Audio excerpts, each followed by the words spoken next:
just like digging holes in this thing. So I'm letting mine dig in and then just going till it stops sinking. So I actually dug this one in pretty far. Ooh, all right, dude. I mean, eventually these rocks are gonna hold it up. Yes. This feels nice right here for this one. Sorry. You can do it. All right, ready? You got your script? Camera is. I don't have a script. That's the joke. That's a joke. Nice joke. We are fully scripted. It's completely no. We'll be. So I will have that paper. Yeah. And if you want one, do you have something to write on? No.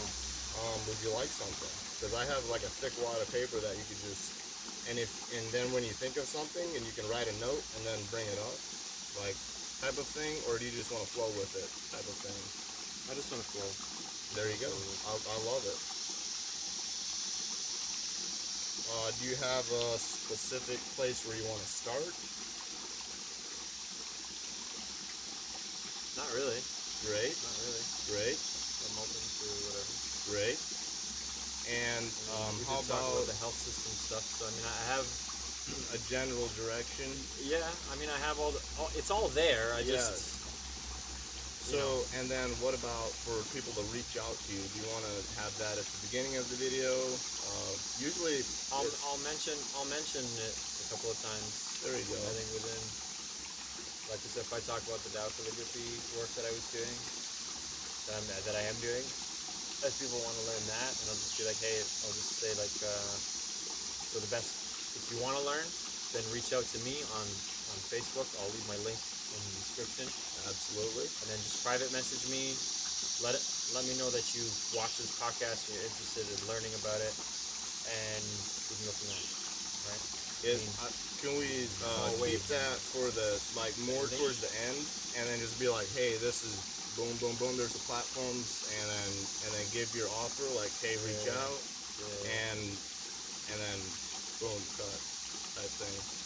Because then that's kind of the last thing that. Yeah. Let's do it. Awesome. So I'm gonna play this for an intro. Sure. Is it recording right now? It is recording. All right. I started it that way. It's now flow. Okay, great. So I'll do this, and I'll introduce you as Dave LaRock, and then we'll flow with it. Cool.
Hello and welcome to The Experience Podcast.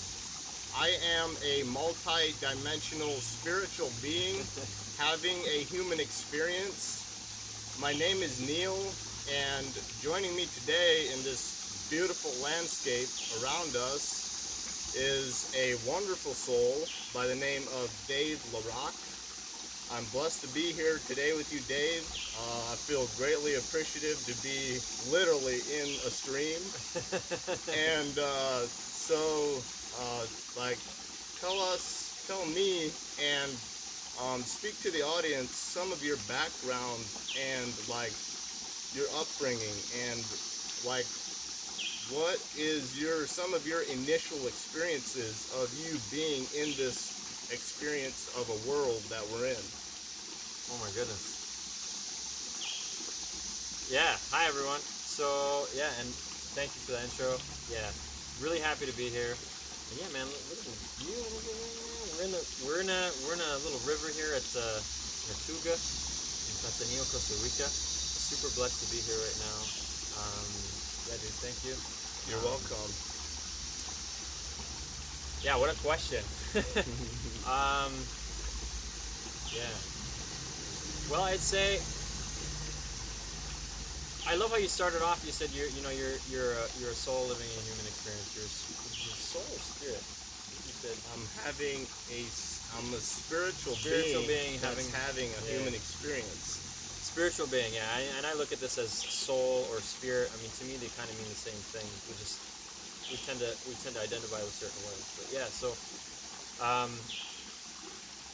yeah, this is how I kind of view life these days, you know. And experiences I've had.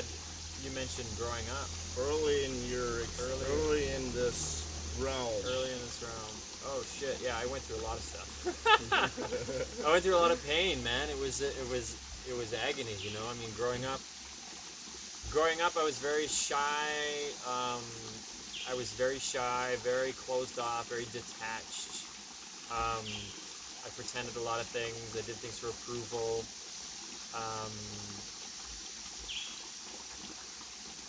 Yeah, and I was very lost. I remember feeling really lost. And I did a lot of things to try to fit in, you know. Like I remember in high school, you know, friends talking about like I could see that they're connecting on the same level with things about sports, for example. I remember a specific thing about sports and friends talking about hockey and hockey players and stuff like that, and I would pretend like I knew what they were talking about, just so I can like fit in, just so I can you know, and Yes. and people could smell it right away. You know, I had a friend of mine at the time. It was just like you don't really like. He was like bringing it out. He's like, you don't really like. Because he felt You're not. it. You're not like. You don't actually like hockey. Like, come on. So, And he was right. Like I didn't. You know, I didn't really like it. speaking about hockey, we're in Costa Rica. Now, did you grow up in Costa Rica? No, I'm from Canada. I'm from Canada. So Born and raised? born and raised, yeah.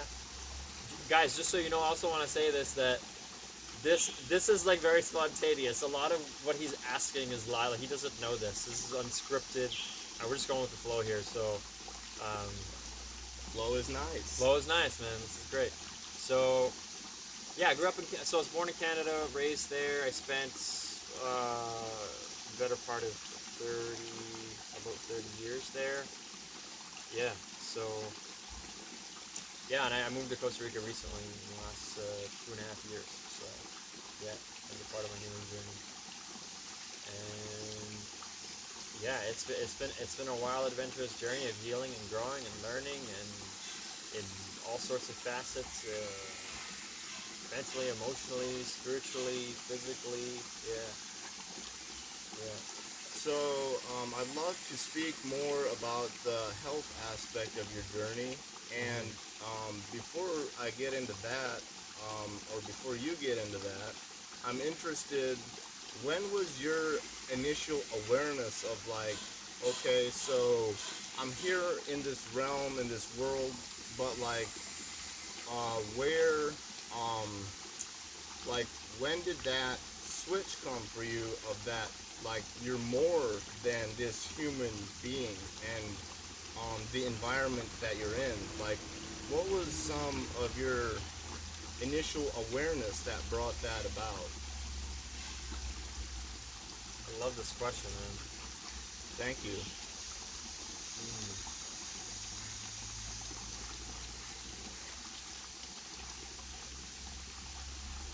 Well, so I am kind of still someone that would speak out loud to my experience, even though I wasn't really having it. You know, like, how do I explain this? never mind that. So let me just answer the question. So I always had this feeling that something was kind of off or different. Since what age? 13 years old, I Ooh, remember. That's young. Yeah. Yeah. 13 years old, I remember.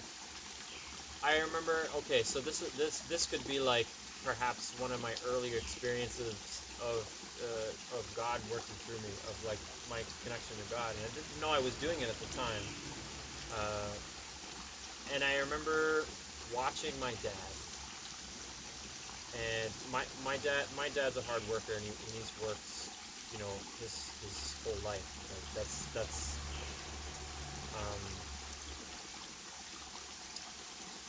yeah. He basically that's what he does. He works.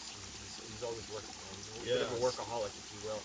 And I remember at 13 years old, he's working in scrap. I remember looking at him, but I wasn't looking at him.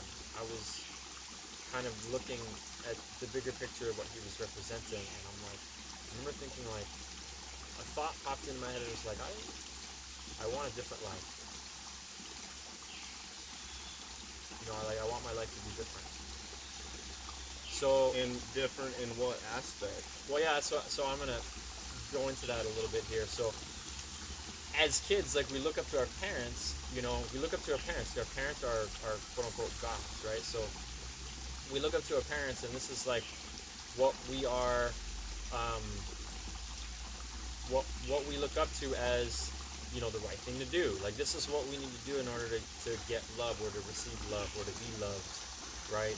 So it's like, do like your parents, right? And everything's going to be fine, right? This is kind of like subconsciously what we learn through our connection to our parents, right? Because, you know, there are connection to food and survival and stuff like that. So this is why we adopt like behaviors of our parents, because they're the ones that gave us life, right? So we kind of have this need to be like they did, right? So that we can give life or be life. So we can be alive, so and we can survive. And we aspire that is how it is. Go for it. Yeah. So like, I remember watching, seeing my dad, and I remember that like I wanted a different life. Now I don't know what that was. Not a damn clue what that was. Like, I just remember looking at him, and there might even not have been an emotion to it. Like, I don't remember really. I kind of noticed that I think I remember noticing, like, I don't think he's happy. You know, I don't think he's content with his life. You know, working all the time. Or it might have been a little bit of that, but it also been probably a bit more of like just watching physically what he's doing all the time and working all the time. Like I don't want to do that. You know, I don't want to do what he's doing. So from an early age, I had something speaking through me, or something that I was connecting to. I mean, this is the presence of the divine, right? Yes, my higher self. within each and every one of us. Yeah, exactly. So this is like my higher self saying, like a way of my higher self saying, like, yeah, don't worry, you don't need to go that route. Like, it's not for you, right? So yeah, and this showed up as a voice, and it was, you know, they called it still small voice, you know, or call it whatever you want, you know. It's still and small in the beginning, but like as you listen to it, it can get very loud and profound. Oh yeah, it can. Yes, it can, for sure. Loud, profound, present every day, which is fantastic. Yeah, so that was that's a really early experience for me of actually connecting to the divine. The thing is, I didn't know at the time, and I'm not even clueless. I was just thinking that this is how I thought, right? Until I went through my journey, and then I started discerning the difference between like thinking thoughts and then allowing thoughts to just come through you. So there's a difference, right? Because when thoughts come through you, that's the divine working. And then when you're trying to figure it out, like when you're trying to figure out your life and like plan everything, and like, don't get me wrong, there's nothing wrong with planning. Plan is great, but you know, if you have to force it, it's probably gonna be crap, right? So plan and then allow type thing. Plan and then allow. Yeah, it's yeah. Planning can be fantastic. You know, but you know what I've learned now. It's more about like planning and putting it out there, and you know, and and leading with inspiration. Especially for me, being someone who grew up as a thinker, a quick thinker, and a very expressive thinker. Yeah, leading with inspiration is like it's magic. It's like it's leading with the heart instead of the head, instead of the thinking and the analytical part. You know. And this is where magic can happen, man, because you know you're not trying to force something, and it's about allowing, you know, the divine to work through you, for God to work through you. Because saying the right thing is not saying the right thing is not something you can control. It's not something you can force, right? Like we're constantly trying to say the right thing. Even just you saying the right thing kind of triggered me in this way of like, okay, so what is the right thing? And that's really a perspective thing. Yeah, it's a perspective, right? So like that's the thing, right? Like we have judgments on, you know, what is right and what is wrong, right? Now there's two sides of this, right? You look at this from this like a moral sense of like there's what's right and what's wrong. Like if I say holy fuck, like someone might be like, well, that's not right. Like why are you swearing? That's a judgment. Like there's nothing actually wrong with that word, right? In the moral sense of it's just a word, right? So if someone gets triggered from that word, then it's really just their judgments on that word. And because I said it, they point at me and go like, oh, well, this person is bad or wrong or whatever, right?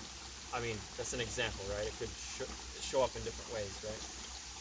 So, right, that's like the moral sense of right and wrong. And then there's the right and the wrong thing to do on another level, which is like in alignment.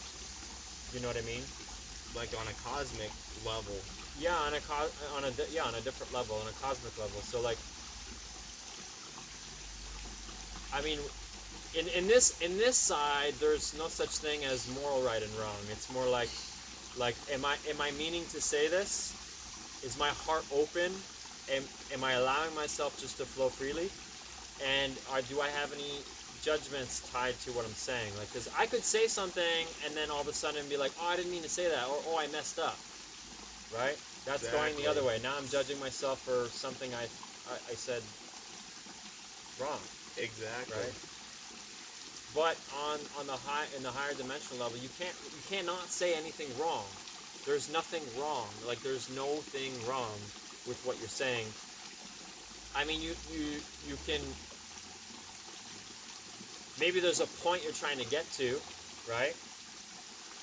In some respect, you're trying to point at something, and your intention your heart may be open, and your intention is to help someone, and you may say something that doesn't help them. See, that wasn't the right thing to say. You know what I mean? So your intention is to help someone through like a breakthrough process or something, or like some type of healing situation. Here at the village, there's a lot of breakthrough processes happening where we work through people's trauma and stuff like that. So that's what I'm referring to when I say breakthrough process. So like the intention is set, my heart is open. I'm not in this field of like right and wrong because everything is perfect in this moment, right? Correct. So there's nothing wrong with this moment. I'm present now, right? So I'm not in that moral vibration. My heart is open, my intention is set, and I'm paying attention to this person, and I am open to saying the right thing. So because I could say something and it go in a different direction. Exactly. Which also is not wrong, but it's not what I'm intending to do. But in that moment, right? If I start to go like, oh shit, I messed up, then I'm not present, and I can't keep going from there. So the magic is to stay present. Nothing is wrong, right? No thing is wrong. If I say something and it goes in a different direction that's not intended, then I speak from there. That's it. Yes. There's no like, oh shit, I did something wrong, or blaming someone else, or like, no, you need to say no. There's no. Everything happened that way. If it's perfect, if it went in an unintended, like it's not what I desire for the session to go, then I speak to that. That's literally it. So. And the right thing to say in that situation would be, well, when it gets closer to the goal of the breakthrough, right? So that's what I'm talking about, right and wrong on another level, and right and wrong in the moral sense. You get what I'm saying? Can you elaborate on it? Like on the moral sense, and then on the other level, like. Yeah, I mean, I can give another example, like. So. Okay, let's see if we can break this down differently.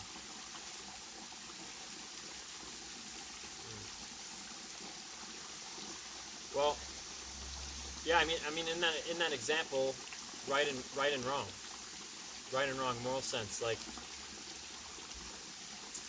it's basically about judgments. Like if I say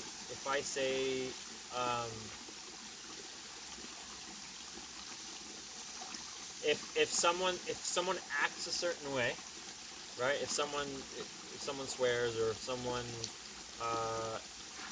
is behaving in a way that I don't agree with, right? And like I'm thinking like this person's just, no, this isn't right. It's not cool what they're doing. You're just gonna hurt people and stuff like that, or whatever. This is a judgment, because who am I to stand in the way of another powerful creator? Who am I to say like, no, what you're saying or doing or acting is not right?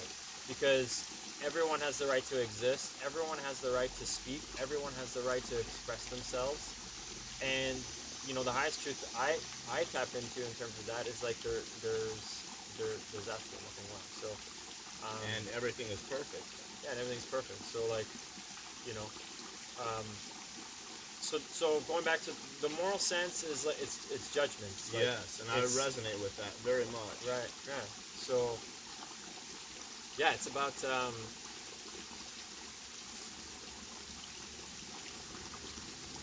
saying. So I would look at it this way: saying the wrong thing. You might be saying the right thing.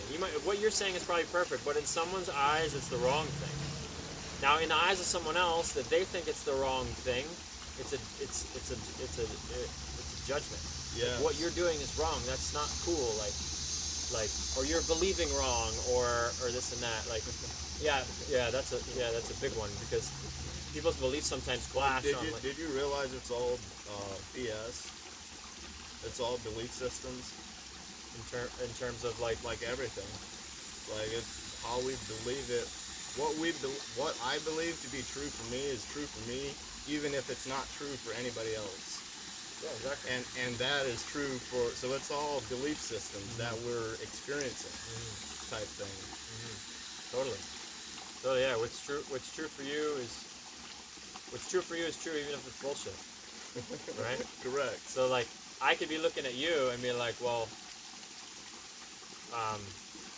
Not in the moral sense, right, of right and wrong. And I could be looking at you and be like, okay, well, I see through you. That doesn't mean that you're wrong.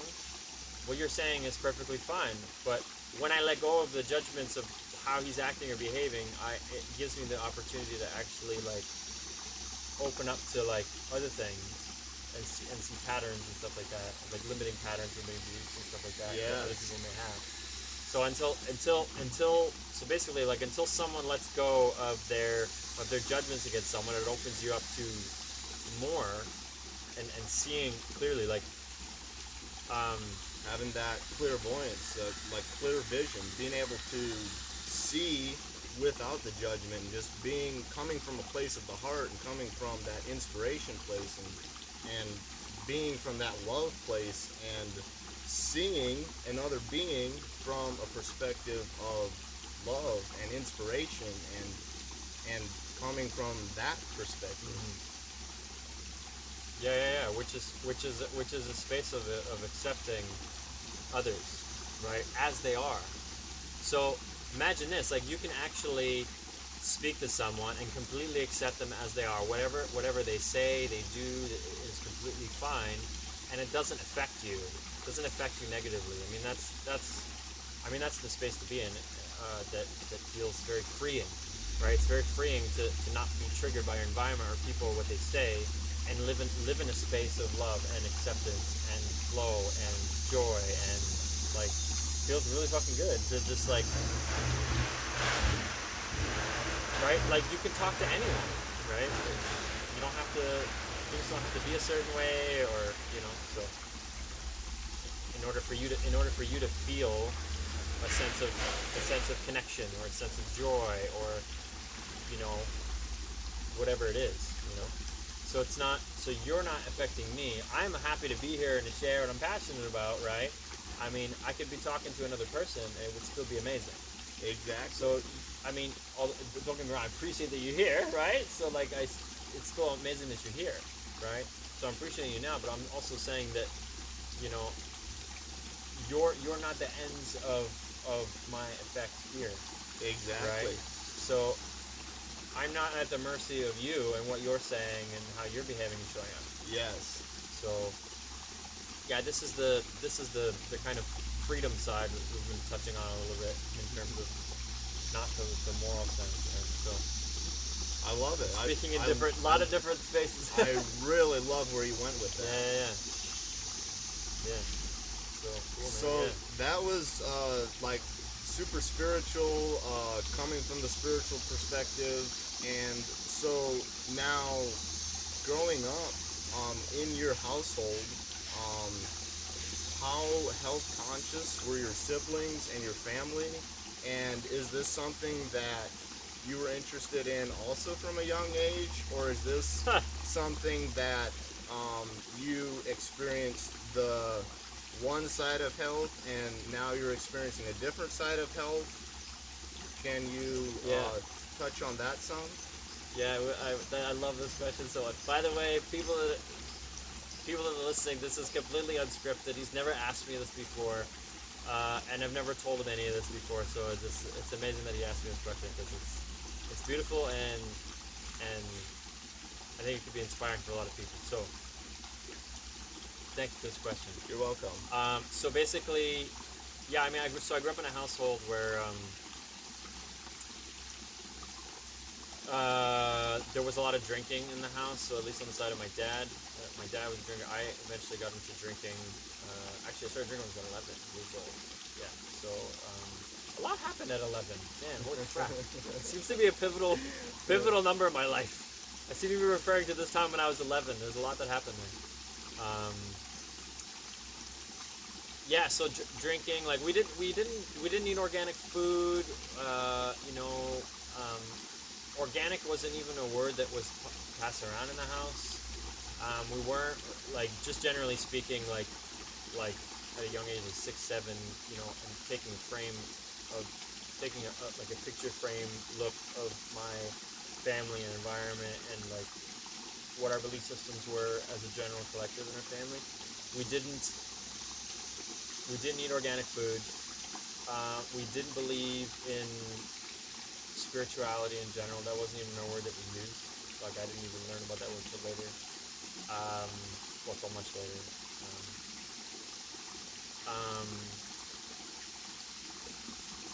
We ate a lot of processed food. Hot dogs happened.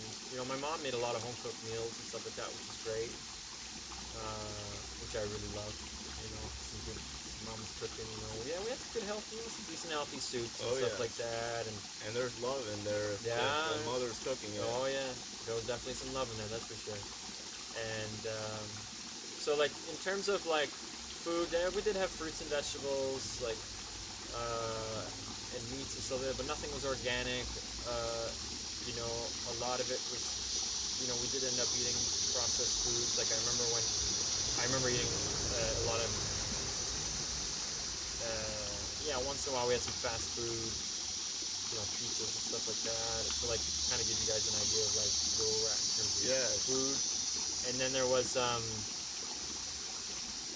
yeah, we didn't believe in any alternative medicine. It was like if you were feeling sick, or if there were, if you had a cold, then it's cold medicine, and if if there was if you had a rash, then you go to the skin specialist, or you go to the doctor and you listen to the doctor, what the doctor has to say. And You got a symptom, you treat the symptom. yeah, actually, like now that we're touching on this, so another thing that happened when I was 11, I actually started working with my dad, and my dad he doesn't own the scrapyard anymore, but back then he did. And my dad had this old 1967 Chevy truck, Chevrolet truck. Yes. It was a blue cabin. Did it have rust on it, or was it looking clean? Oh, it was decently taken care of. Nice. Yeah, I mean, it was taken care of because we needed it for work. Oh, yes. Oh, it was drivable then. Oh no, it was on the road. Yeah, Oh, it was great. on the road. Yeah, so it's a flatbed truck. So it was a cabin with a bed on the back, and it's a 1-ton truck. So those are people that know, a 1-ton truck is like it's just a way to size vehicles and like how big the wheels are and stuff like that. So I don't really want to get into details, but basically it's a truck with a flatbed, steel flatbed, right? And we had what we do with this truck is we go pick up scrap cars, right? And we bring them back to the scrapyard, and then we do what we do at the scrapyard. And what I did at 11, I started working with my dad. He would give me $5 a day. That was when I was getting paid. I remember. Which is awesome. At 11 Yeah, it was years of great. age. Yeah, Like, wow. I learned the whole exchange of money and work and stuff like that. So it was a beautiful experience. And I was one of the very few kids in school that had a job early. So I didn't realize how grateful I was for it till later on. So this is,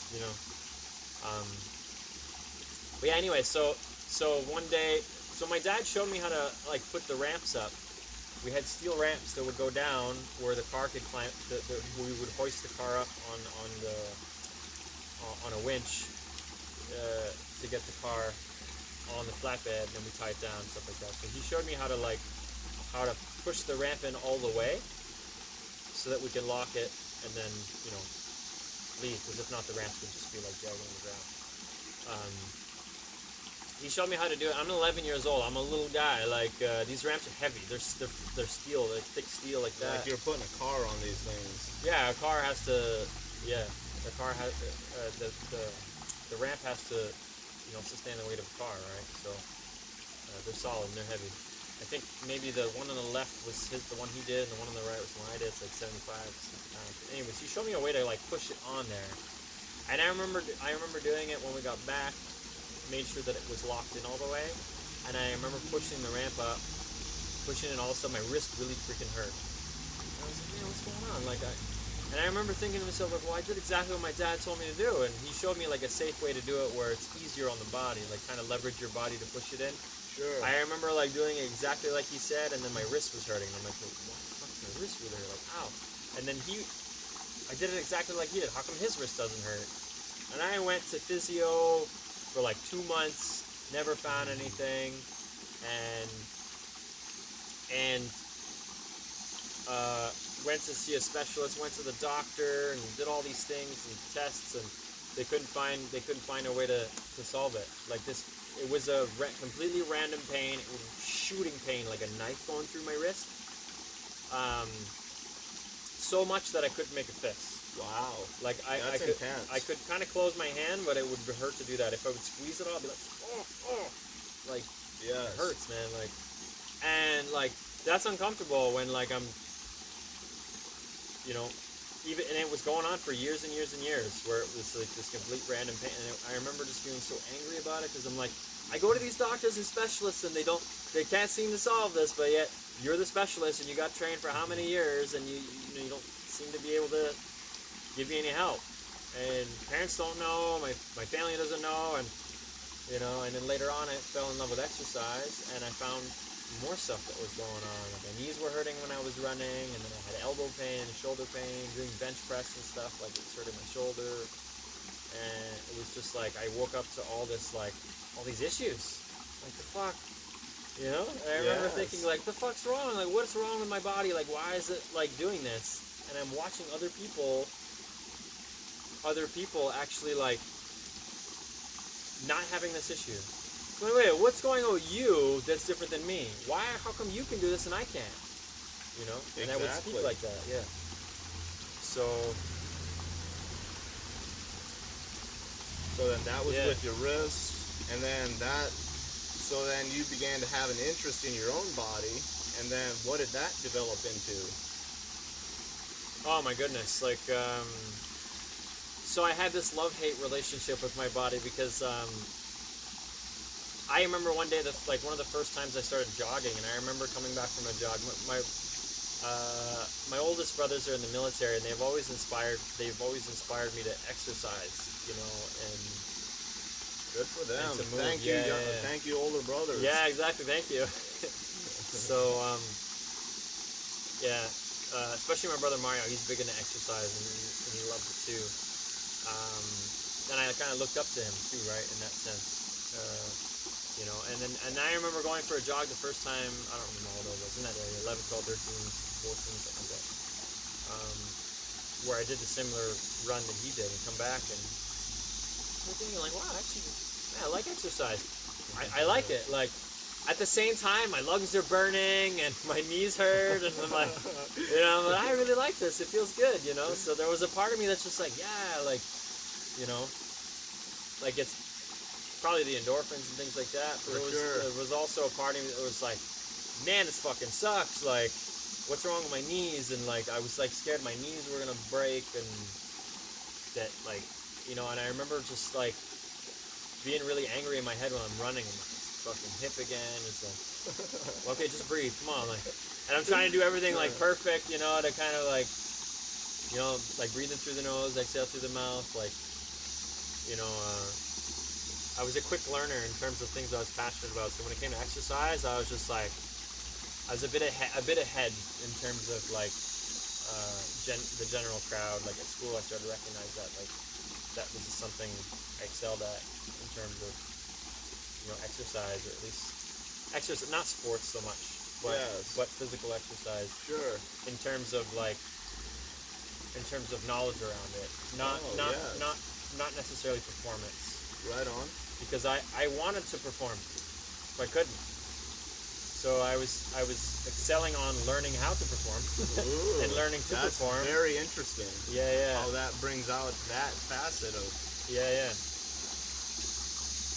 So, and it's funny because when I was a kid, like when I was at that age, I thought I had this image of being really good at sports and stuff like that, and I really wasn't that good. So it was kind of a lie I told myself to kind of like, so I could feel better about myself. Yes. I just need a second to adjust this chair. For sure. Yeah, so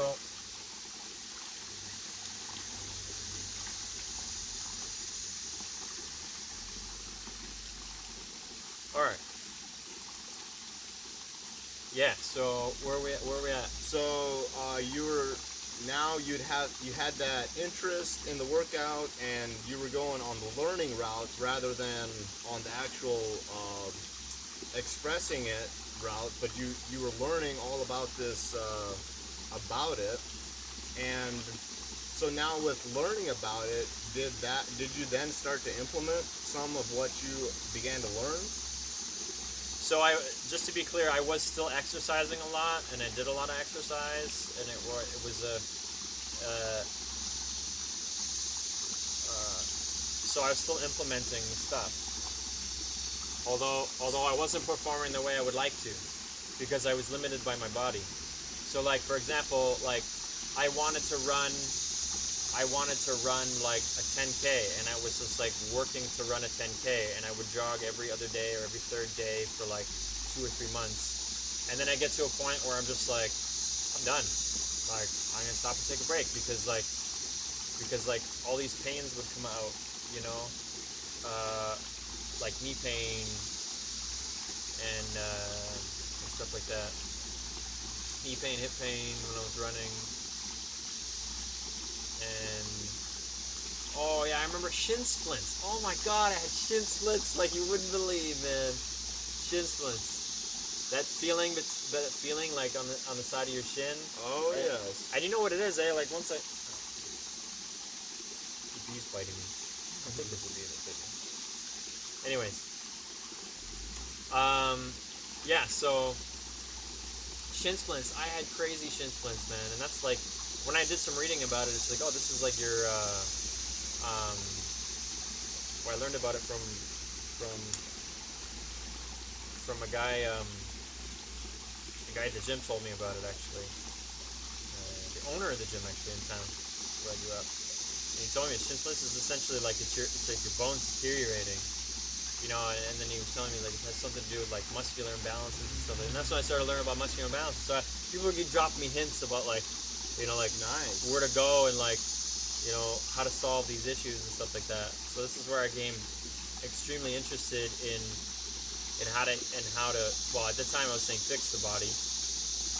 Later on, I switched it to healing because it's Healing, and I view it as optimizing it, like having the body at the optimal level of performance of what it is capable of being. Yeah, totally. So yeah, it was a love-hate thing, you know, like I really loved it. I didn't want to let it go. I wanted to keep going, and I had dreams of being a bodybuilder too as well. So I actually did. I did a lot of. I started getting into bodybuilding around 14 or 15. You know, working on my biceps was like one of my favorites because it's like an area that was like naturally already kind of like showing. Yes. And I was getting a lot of tension, you know. I was like, hey, flex. And, Sweet. yeah. So, yeah, it was something that I really wanted to do, and I was inspired by Arnold Schwarzenegger. It was something, you know. And the thing I realized of what I was inspired by is he was having a lot of fun, actually. That's what I noticed. When you look at Pumping Iron, the movie, I was really inspired by that. I'm like, not only is this guy like going and doing what he says he's doing, but he's having a fun time doing it.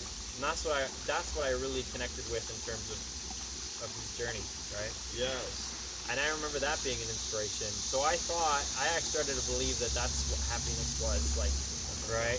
Which is like, if I go do that, then I'll be happy, right? So I had attached myself to this identity of like, well, if I become this bodybuilder and if I do like what he does, then I could be like him, happy or enjoying life or having a good time, like having a good time while working and shit like that. So, and there goes my journey into like bodybuilding, which it was an on and off thing for a while, and it just, I started to get angry now, even more angry because now I'm a little bit older now. I'm like 16, 17, and I learned more about exercise, and I got more passionate about it, and I had more energy, and yeah, I started trying different exercise. I learned about CrossFit, and I was doing a bit of that, and the thing is like I have a lot of energy. Like even then I had a lot of energy, so it's like I wanted to work out. Like I had the energy to do it too. So it was like passion and a place to spend energy, and I was always limited by my body. And I was getting sick all the time, man. Like holy shit, like chest infections and ear infections. And I remember hitting 17 years old. I got a colonoscopy because I thought something was wrong with my colon. I was getting severe like gastrointestinal pains. Turned out to be stress. You know. Yeah. Can you repeat that? It turned out to be stress. How is that possible? How does something in the stomach affect stress? Or how does stress affect something in the stomach? Great question. So, what a fantastic question you got there, man. So, I'll tell you what happened. So I'm working with my dad in the scrapyard, and I must have been around 15 or 16. I don't remember exactly what I was doing, but I was in there near the front door of the Quonset hut. It's like a big dome-shaped garage. Yeah. And I was doing something with the wood stove or I don't remember exactly. And all of a sudden, I was just like, like it hurt my stomach hurt so bad that all my attention went there. Wow. All my attention went there, and I stopped everything. It was just like nothing matters right now except this. and it completely took me out of whatever the fuck I was doing.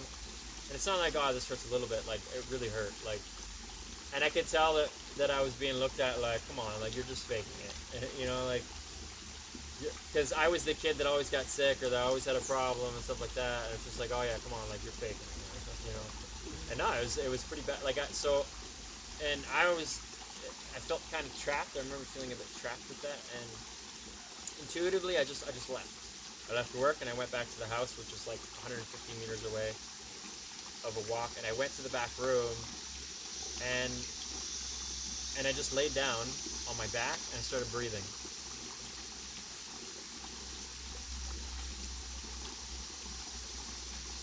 And just like relaxing my body.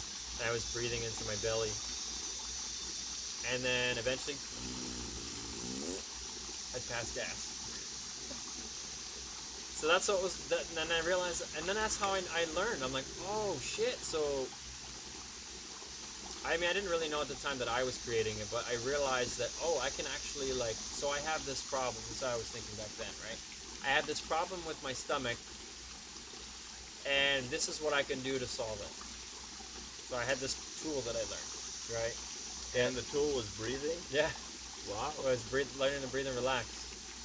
So, if ever I was like really bad and it was just like intense, I knew that my way out was in, actually, to stop and breathe and take a break. Like, remove myself from where I am, go somewhere where I can just like relax, and I just relax and I stop and I breathe, and then I pass gas, and then the pain will go away.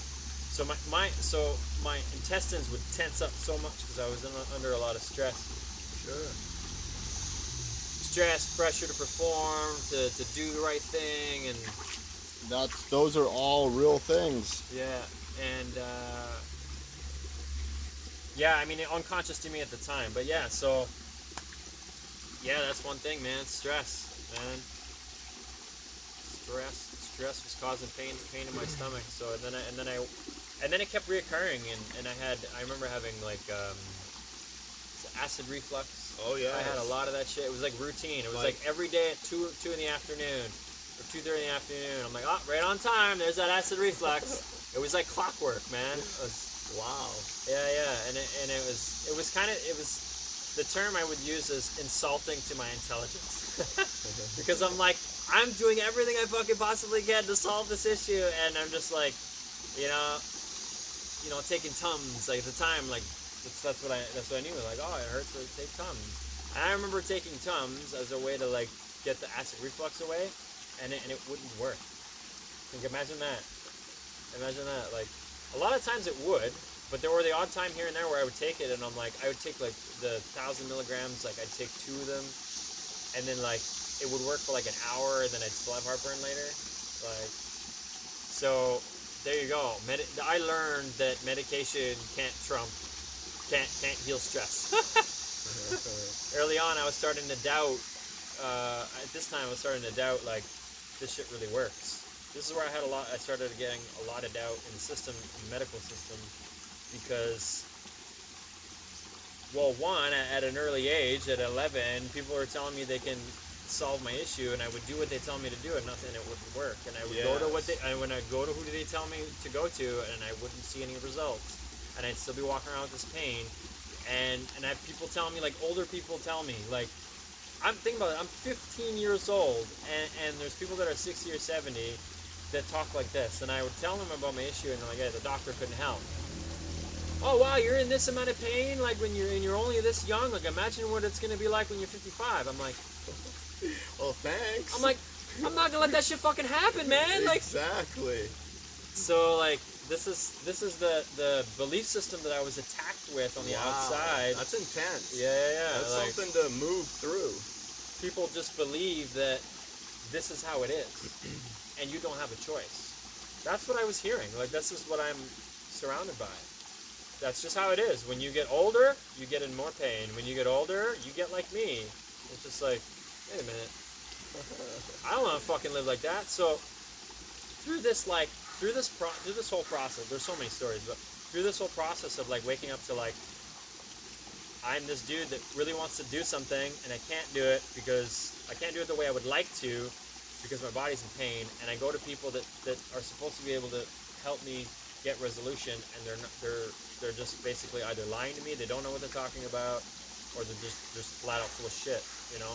So through this whole process, I learned to really doubt the system, right, and to really start questioning everything. So doubts are beautiful because it gets you to question things, right? It puts you in a skepticism mode rather than accepting everyone for their word, right?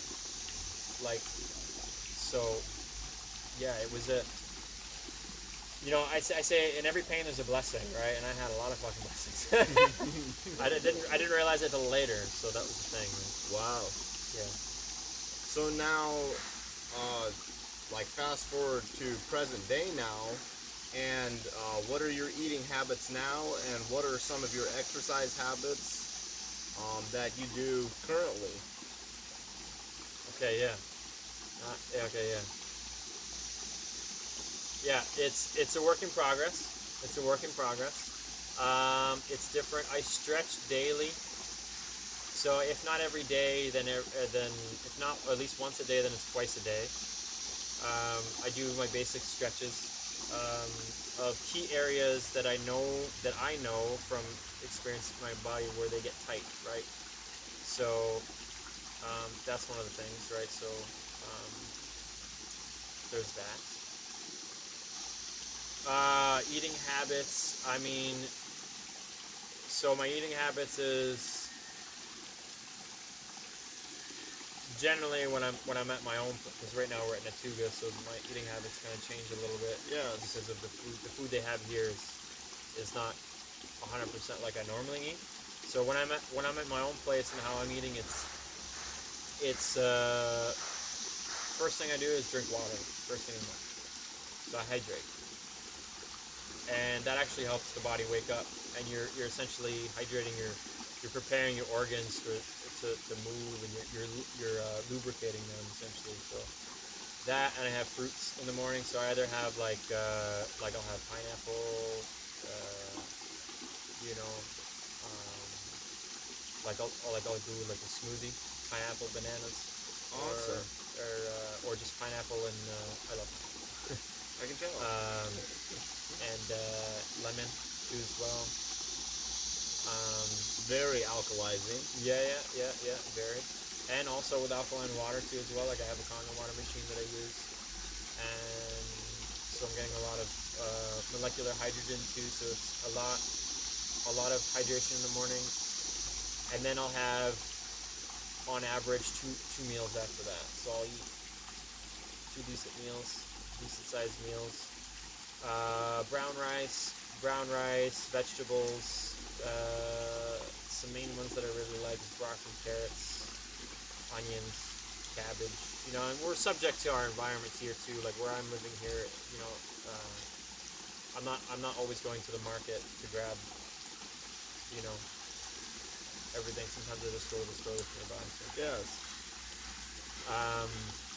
So would you say that so this is like, it can sound however you want it to sound, and I really am curious on your perspective of it. Would you consider yourself like a vegan eater? No. And what is your and why is that? And what is your perspective with that entire construct? Well, one, I'll start off by saying I don't have any dogmas. I don't have in terms of eating, I don't have a said rule on a specific thing to follow. I did follow many things in terms of, well, actually, when it comes to diet,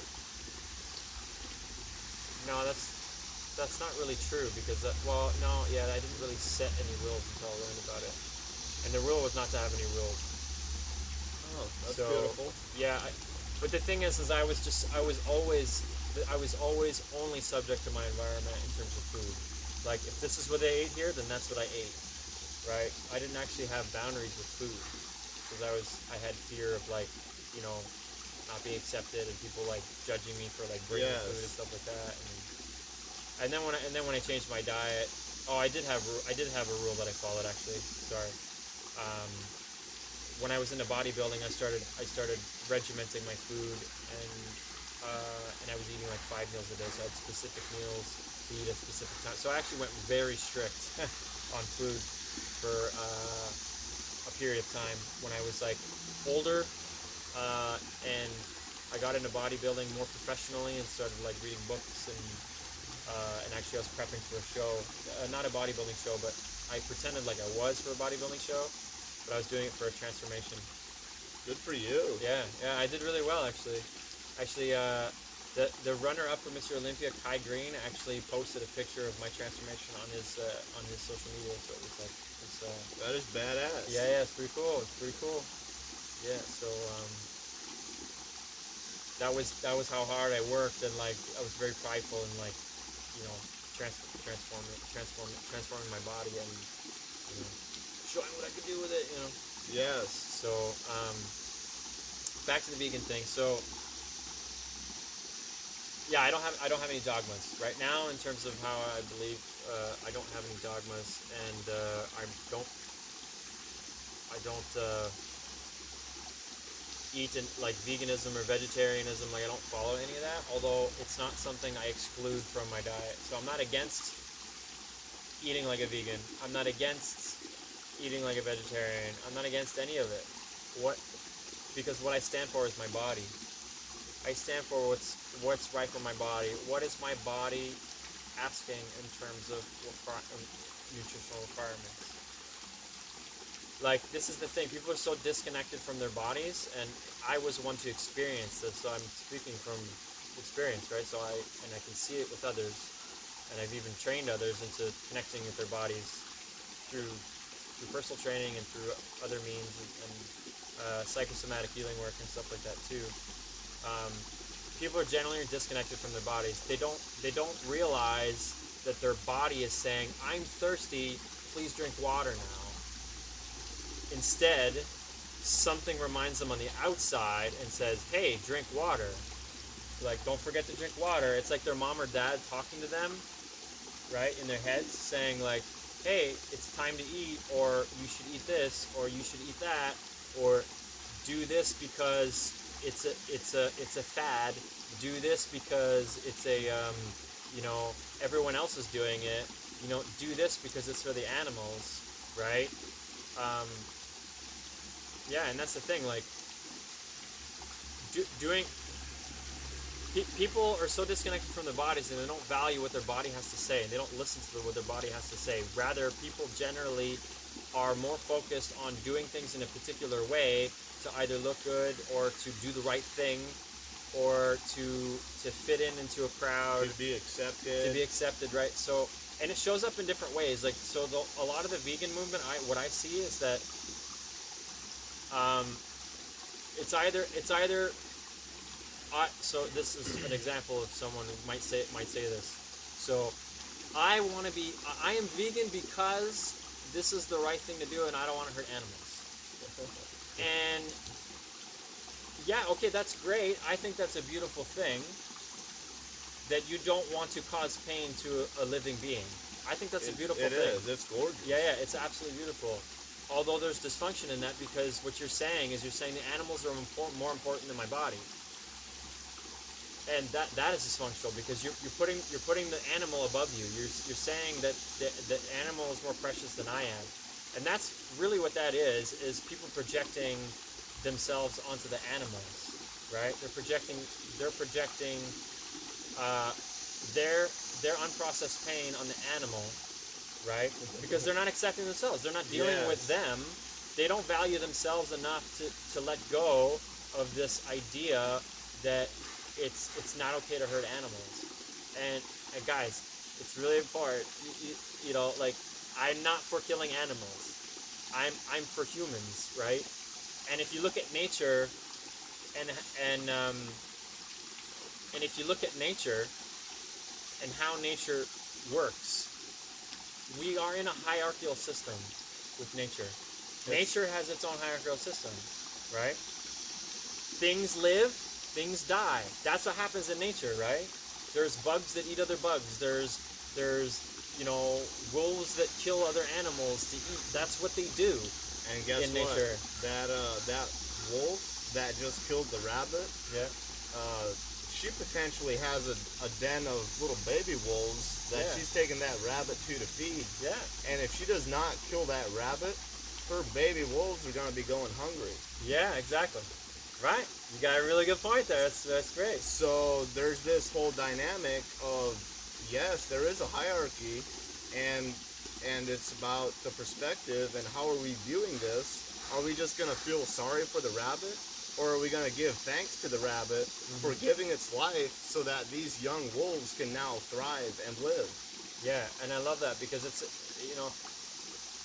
important to honor and respect life on this earth, and not just kill an animal because that's the right thing to do either. Like, and there's also nothing wrong with that. So if anybody's in that space, then hey, it's how you're living. So it's I can't do anything about that. So yeah, I think it's important to give thanks and honor life on this earth. And if we are consciously doing the work to kill an animal, at least let's do it in a conscious setting, where we can give honor and respect of like what it is that we're doing and the life that it had and how it's actually benefiting us, right? It's not about just taking an animal's life away just because, right? Like, so that's the connecting part in terms of our humanness, right? And to touch on something else too, you mentioned about the wolf killing the rabbit to bring it to the den to feed its young ones. Now, if you were to give a wolf something else, to be honest, I'm not sure what wolves eat, if they're just carnivores or not. But for the sake, let's just say they don't eat a lot of vegetation. If you gave them all the vegetation they want, would they eat it? You know what I mean? In this story, no, because the wolves eat meat, right? So that's what the wolves eat. That's what the wolves eat. So like, you're not gonna force a wolf to eat something that it's not designed to eat to survive. Unless it's forced by its environment, and the only thing on God's earth that can do that is us. If we're the ones that fuck up the environment and the wolf can't have access to what it wants, to what it needs to eat to survive, which in this case is meat, how is it gonna fucking live, right? So this is the thing, right? So, and it's the same thing with us, because now with humans, right, we have a choice to eat what we want, right? But in nature, there's a hierarchical thing of like what it is that we eat. What do we eat as humans as a part of nature, not as a part of a belief system? Ooh, that is beautifully said. I really love that. Yeah. So it's not what you believe to eat that's right. It's what's right for your body, And what's right for your body is our natural way of eating. So we actually did speak about this yesterday. We did speak a little about this yesterday. So not all of this is spontaneous, but there is some spontaneity coming through. So yesterday we did speak a bit about this. What I'm about to say is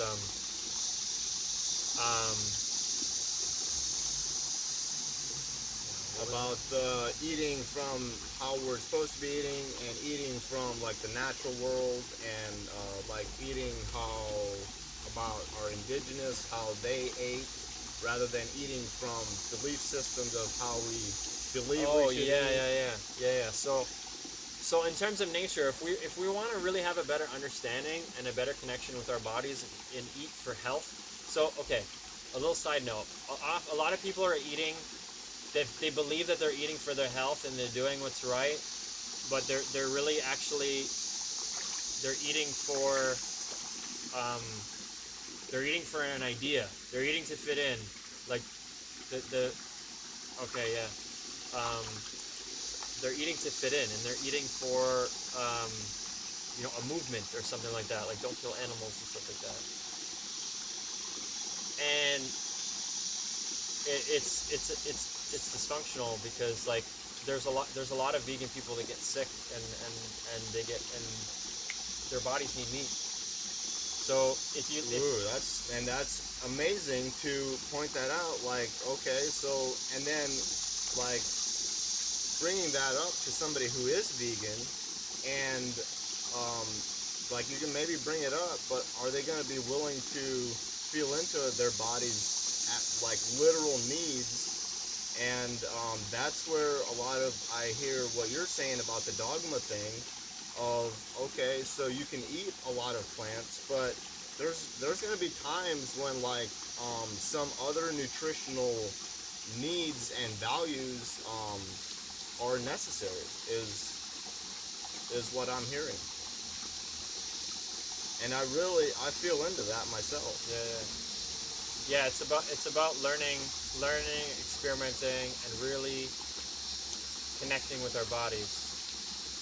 So it's important to develop a connection with your body before you can actually really get the understanding. Like experiencing can develop understanding, right? So yeah, totally. It's yeah. I love it. So yeah, going back to another thing I want to touch on is if we look at nature, right? When we look at nature, we need to go back into history, right? If we go back in history and go back in time of how humans used to eat before any of this shit existed, before veganism, vegetarianism, all this stuff, and the right way to eat, and food deliveries and fast food and all this stuff, and before there was all this like mass control of the food industry and having global access to any kind of food you want, we didn't have that. If you go back far enough, I don't know, back in the native times, you know, natives didn't freaking like, you know, they didn't get food from other regions, right? They didn't have trucks delivering their food from like down south. That they weren't able to eat like avocados, you know, if they lived in an area that didn't have avocados, right? In the northern area versus the south, or the equator.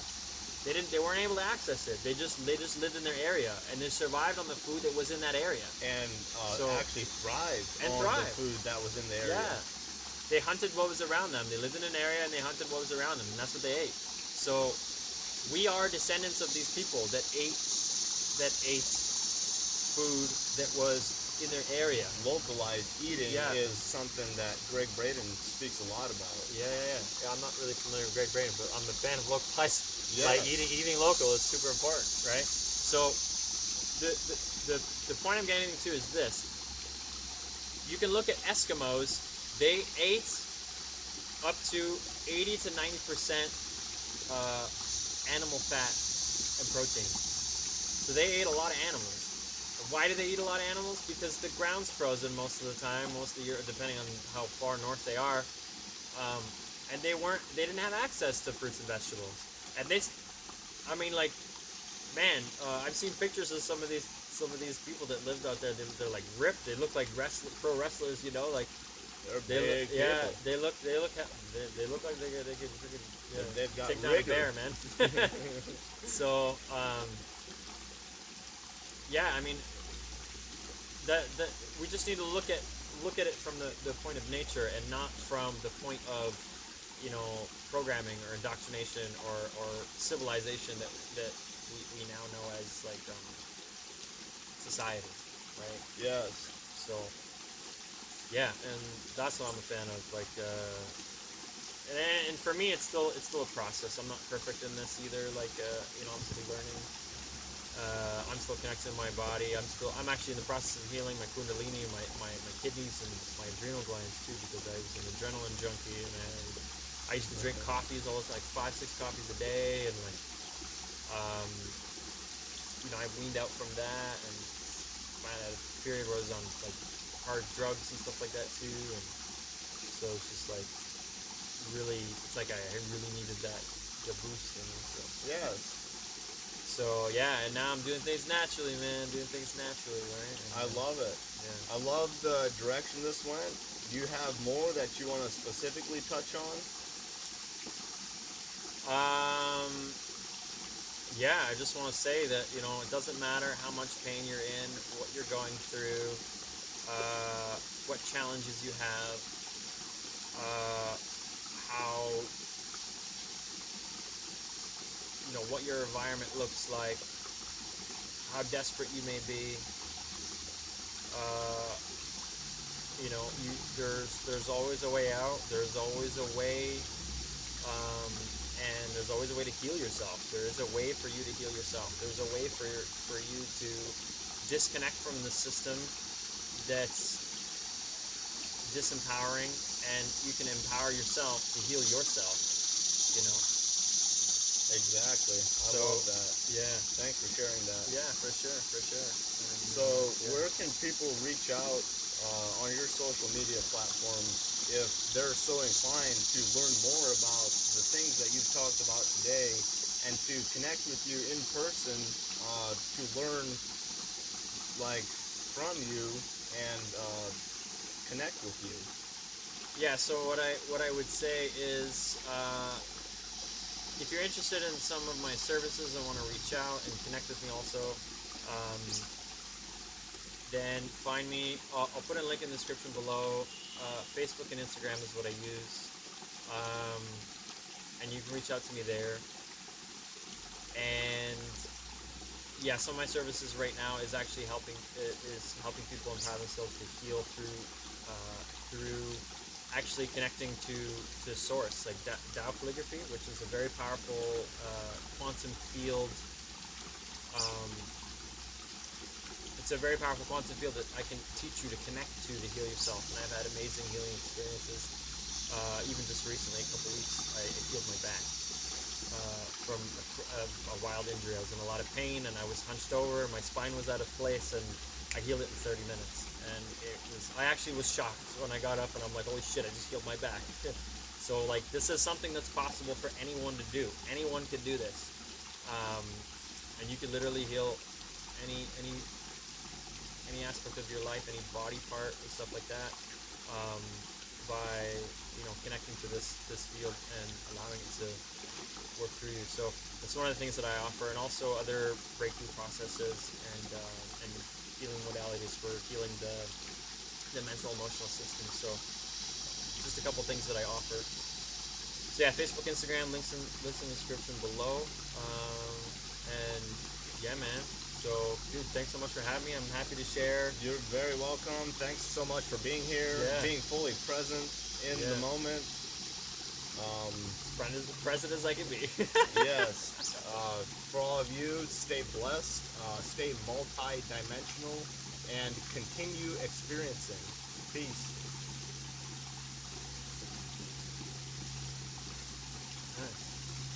That's pretty good. Hey, way to be on. I didn't know what was gonna happen. Like, you just kind of went with it. That was cool. That's how I love to do it. Yeah, great. I like it, man. That was awesome. We didn't get into the back thing. Can you elaborate on that? Because I'm really curious about it. Yeah, I know. I was.